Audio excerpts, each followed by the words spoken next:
So March 10th, 1943, you had the attic of rats. There was these rat thieves in the attic, and then they went up there, put Mushi, and Mushi the cat took care of it.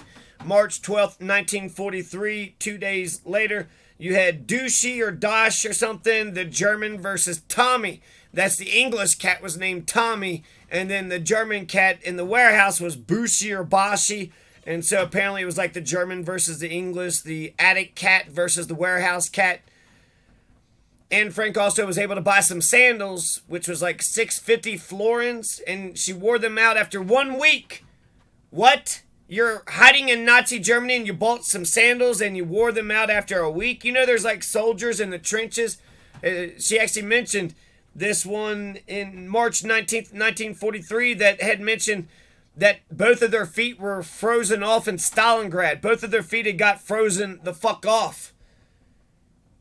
Meanwhile, she's buying sandals, walking around the secret annex. They're in hiding. Maybe you should go to Switzerland. I don't know. Maybe plan on running scenarios for when Nazis probably will knock on your fucking door. You know when the Nazis would round the Jewish people up? Nobody said a word. Nobody did shit. Nobody stopped them. Nobody stopped them. You gotta nip fucking fascist Nazis right in the fucking buds. Whether they're fucking racist, right-wing sovereign Nazis, or whether they're government Nazis. You gotta just nip that fascist instinct right out of them. It's kind of crazy how Adolf Hitler was able to get the fucking nation of so-called Christians. You all believe in Jesus, huh? What would Jesus do? Jesus would not throw a bunch of Jewish people into gas chambers. You fucking read the fucking Bible wrong if that was your conclusion, you dumb motherfucking piece of shit. Or maybe you don't have a soul and maybe you don't have fucking ethics. So Turkey is not in the war. We found out March 19th, also 1943. Turkey is not in the war, which we had thought that they were in the day before. Turkey is on the side of the English, said a newspaper, and then it turned out to not be true. So that's where we're at right now. March 10th, March 12th, March 19th, 1943, and now we are March 25th, 1943, Thursday. Dear Kitty, yesterday Mummy, Daddy, Margot, and I were sitting pleasantly together when suddenly Peter came in and whispered something in Daddy's ear. I heard something about a barrel falling over in the warehouse and someone fumbling about at the door. Margot had heard it too. Margot. Margaret. Margot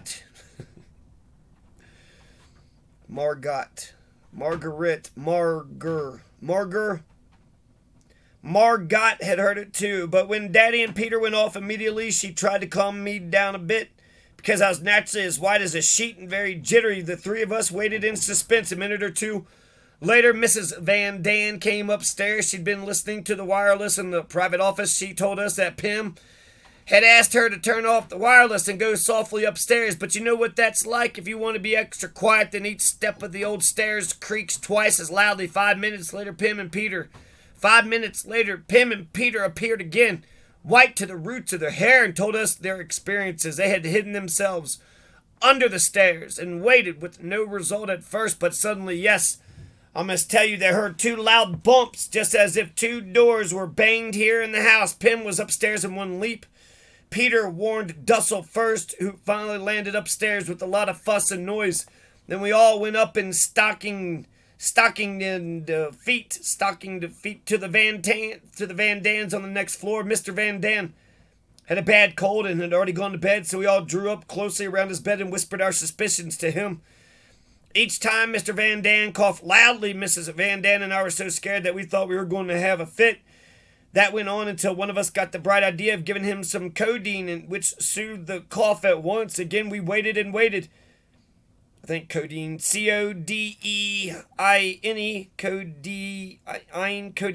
Codeine, codeine.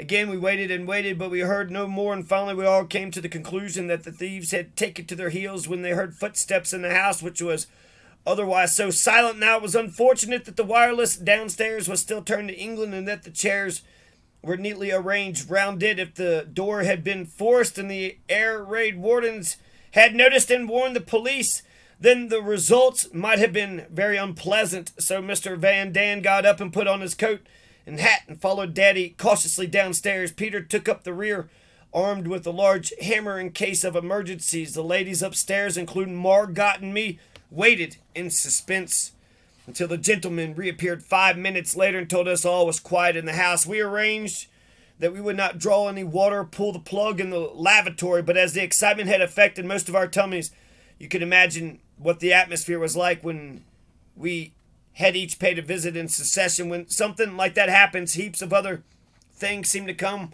at the same time as now. Number one was that the clock at the Westertoren, which I always find so reassuring, did not strike. Number two did not strike. So the Westertoren clock didn't strike. Number two was that Mr. Vossen, having left earlier than usual the previous evening, we didn't know definitely whether Eli,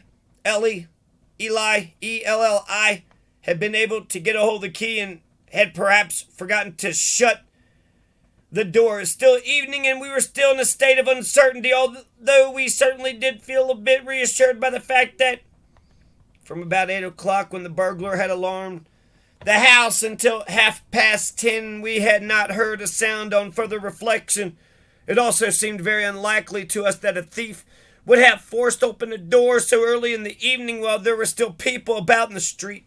Moreover, one of us got the idea that it was possible that the caretaker of the warehouse next door was still at work, since in the excitement and with the thin walls, one can easily make a mistake, and what's more, one's imagination can play a big part at such critical moments. So we all went to bed, but none of us could get to sleep. Daddy, as well as Mummy and Mr. Dussel, were awake, and without much exaggeration, I could say that I hardly slept a wink. This morning, the men went downstairs to see whether the outside door was still shut, and everything turned out to be quite safe. We gave everyone a detailed description of the nerve-wracking event. They all made fun of it, but it is easy to laugh at such things afterwards. Ellie was the only one who took us seriously. Yours truly, Anne Frank. March 27th is coming up, and then April 1st, and then April 2nd. And then I'm going to take a break. What do you think's going to happen? What happened here? What's the gods of Greece and Rome? German big shots? What is all this? Man, oh man, I can't wait until April 1st and April 2nd. They expect me to apologize. They expect me! This is something I can't apologize for because I spoke the truth. Mummy will have to know it sooner or later anyways, and I seem and indeed am indifferent both to Mummy's tears and Daddy's looks, because for the first time they are both aware of something which I have always felt. I can only feel sorry for Mummy, who has now had to discover that I have adopted her own attitude. For myself, I remain silent and aloof, and I shall not shrink from the truth any longer, because the longer it is put off, the more difficult it will be for them when they do hear it. Yours truly, Anne Frank. So we got that to look forward to.